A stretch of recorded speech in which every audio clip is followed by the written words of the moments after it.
Olá, o meu nome é Paulo Cogos, esse vídeo é uma defesa da liberação das drogas. Eu sou moralmente contra as drogas, nunca cheirei, nem fumei, nem bebi, mas isso não me dá o direito de agredir os outros. Se uma pessoa tem um pé de maconha, ele é propriedade privada dela, o corpo é dela, ela coloca o pé de maconha, ela consome o que ela quiser, e uma proibição seria uma agressão ao seu direito de propriedade e liberdade, e por mim, o argumento acabaria aqui.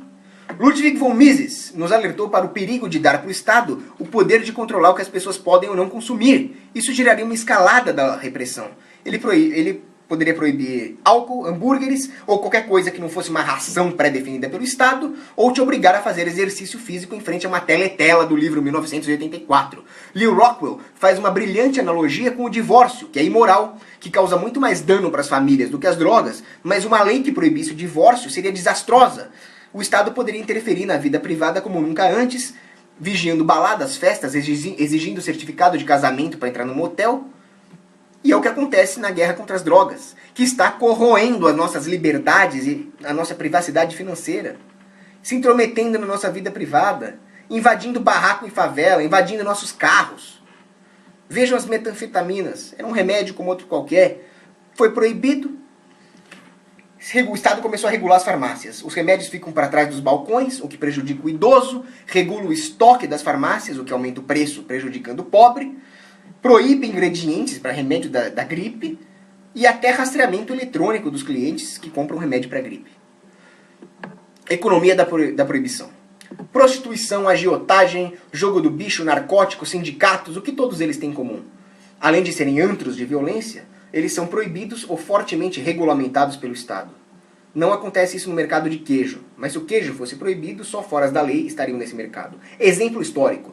De 1919 até 1933, nos Estados Unidos, vigorou a lei seca, proibição do álcool. Os comerciantes honestos saíram do setor e ficou gente como Al Capone, que mandou metralhar o seu concorrente Bugs Moran em 1929 no famoso massacre de St. Valentine.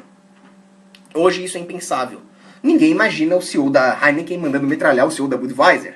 Hoje o álcool é liberado. E para vocês verem, o Al Capone não foi preso por isso. Ele foi preso por sonegar imposto. Dá para ver qual é o interesse do Estado nisso. Como que os piores ficam no negócio? O Estado proíbe, aumentam-se os riscos, as barreiras à entrada, a oferta cai e o preço dispara. Menos ofertantes.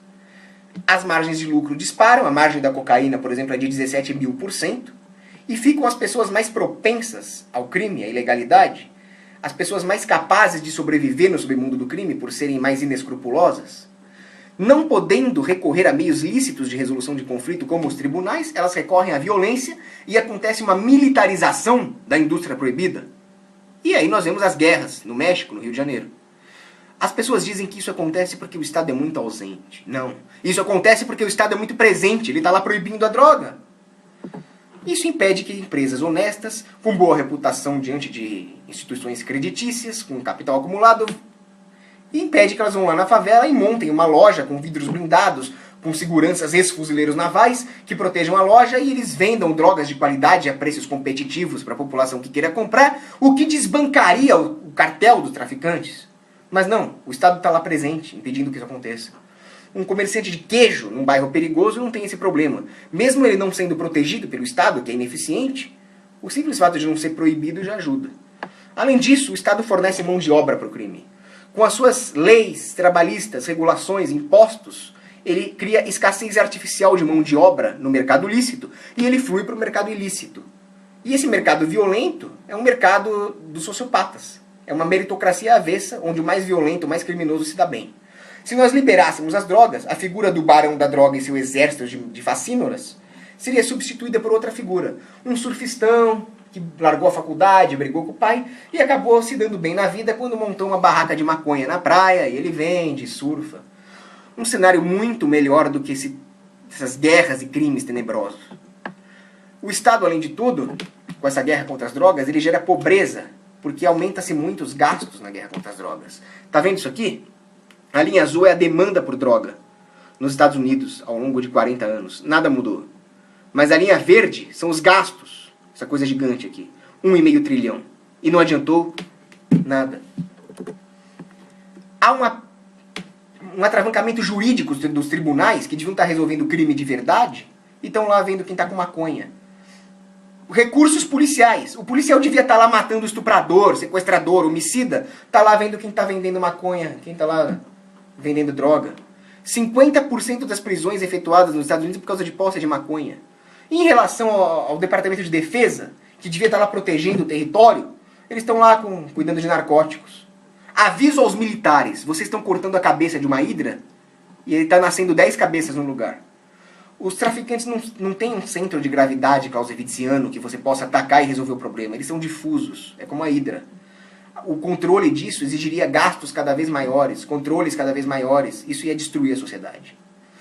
E está destruindo, né? No México, 40 mil homicídios brutais em 5 anos. Tortura, assassinato, degolas, a população industriosa, inocente, aterrorizada. Que cenário é esse? No Rio de Janeiro, o favelado, inocente, honesto, no meio do fogo cruzado. Tragédia, tortura. Será que isso compensa qualquer benefício que a proibição das drogas poderia trazer? Sem contar a menor fluidez de capital para dentro da favela, as empresas têm medo de entrar lá dentro, menos emprego. E, é claro, menor inovação tecnológica e médica, porque os princípios ativos, por serem controlados pelo Estado, estão mais caros. Diminui a disponibilidade, diminui a competitividade de novos remédios, o que prejudica o pobre. Esse sofrimento não compensa. Sem falar na perversão moral. O problema das drogas é um problema da família, dos amigos, da moral, da cultura, das tradições, da igreja. Não é um problema do Estado babá. Quando você faz esse tipo de coisa, delegar as escolhas morais para terceiros, o pior tipo de perversão moral que existe, há um enfraquecimento dessas outras instituições que têm o papel legítimo de combater as drogas, sem coerção.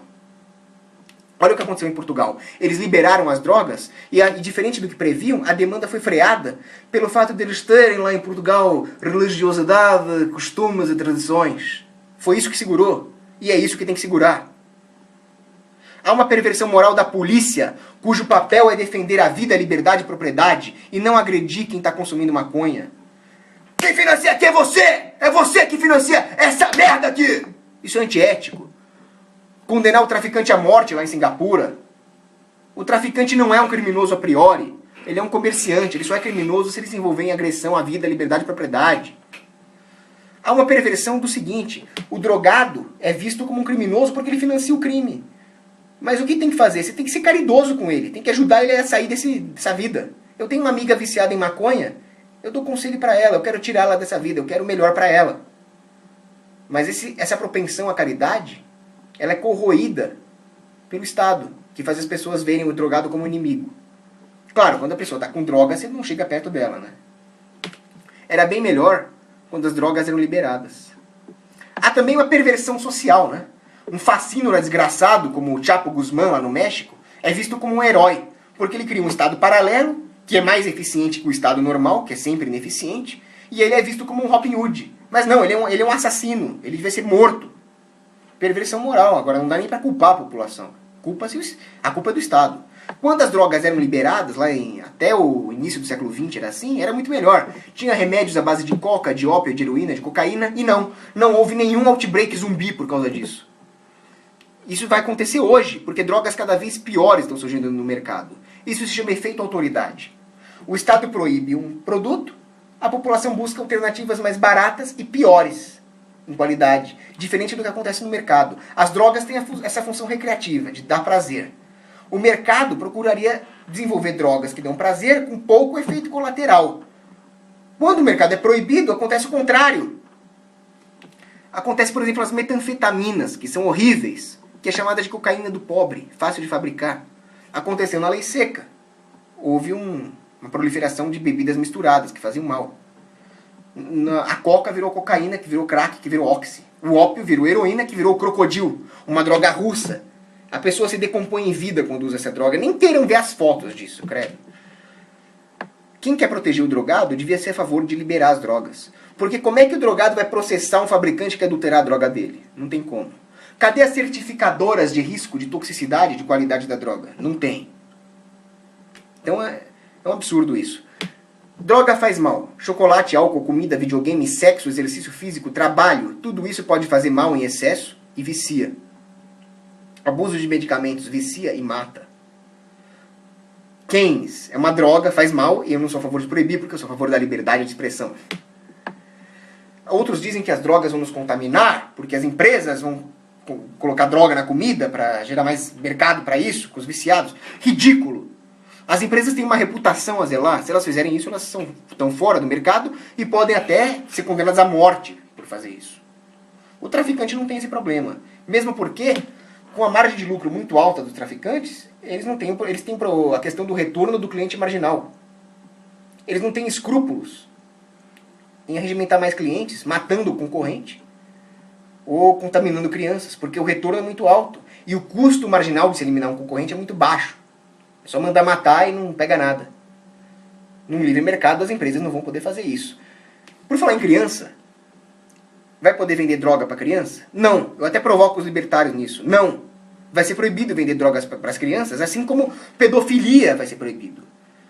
Faça uma analogia com a prostituição. Quando a prostituição era liberada, tinha lá os bordéis chiques, os magnatas iam, não tinha problema nenhum. Mas o fantasma horrendo e tenebroso da prostituição infantil só foi acontecer com a proibição ou forte regulamentação da prostituição. Faça uma analogia com as drogas e você vai ver onde as crianças estão mais protegidas. Outros vão argumentar que vai ter um outbreak zumbi, o preço vai cair, a demanda vai aumentar. Sim, o preço vai cair, a demanda vai aumentar. Mas vai haver menor demanda por essas drogas pesadíssimas. Além disso, vai ter menos propensão a roubar a família para comprar droga e vai desaparecer por completo a questão da dívida com o tráfico. E o Rockwell disse que tem 4 categorias de pessoas. As que nunca usam drogas, sem problemas. As que usam drogas muito de vez em quando, sem problemas. As que usam drogas e estão abusando e correm o risco de ficar viciadas. Isso é um problema, como eu já falei, das instituições informais. E a quarta é o pessoal que usa crocodilo. Esses vão morrer e não há nada que nós possamos fazer em relação a isso. Aí tem a posição política da direita, que quer matar viciados e traficantes. Eu não vou nem comentar, isso é antiético, isso é crime. E tem a posição da esquerda, que também defende um crime, que é subsidiar o vício. Eles acham que tem que ter tratamento público para drogado. Isso é ridículo, não tem. Eles querem pegar o dinheiro de famílias responsáveis que souberam educar os filhos para subsidiar o vício, aumentando o problema, com dinheiro roubado. Sem comentários para a esquerda. Bom, vai sobrecarregar a saúde pública. Primeiro que não devia ter saúde pública. A saúde devia ser privada. Ela é um bem econômico. Segundo que existem outras saídas, mesmo havendo saúde pública. Você não cobre overdose no sistema de saúde pública, que seja. Não justifica todo esse cenário tenebroso da proibição das drogas. Finalmente, tem gente que vai falar que o drogado vai roubar para comprar droga. Bom, ele também rouba por causa de joia, celular, carro. Você quer proibir tudo isso também? O drogado é uma ameaça, ele vai sair por aí causando acidente de trânsito. Álcool, sono, estresse causam um acidente de trânsito. Não fazer curso de direção evasiva também aumenta a propensão. Que tipo de sociedade totalitária uma pessoa que fala isso está defendendo? Existem outros jeitos de se coibir isso, com seguradoras e, o melhor de tudo, com as ruas totalmente privadas que fazem a lei que elas quiserem.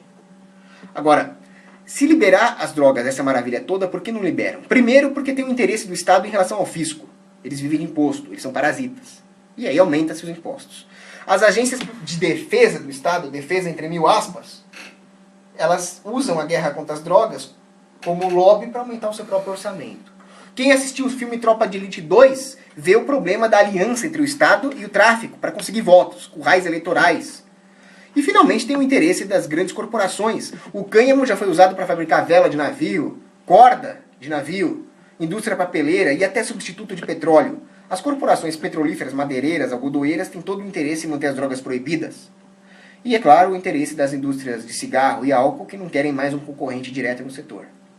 Portanto, se você quer proteger o seu filho, que ele viva num mundo de liberdade, num mundo onde ele realmente esteja protegido pelas instituições informais, pela igreja, pela família, seja a favor de liberar as drogas. O corpo é seu, o problema é seu. Um abraço.